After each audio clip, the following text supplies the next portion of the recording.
वशमानय स्वाहा।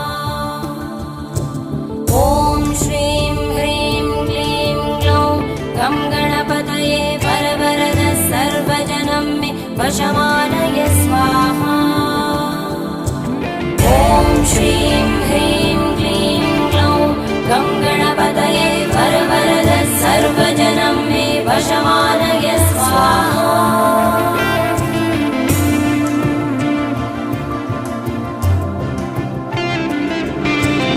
एकदन्ताय विद्महे वक्रतुण्डाय धीमहि तन्नो दन्ति प्रचोदयात्।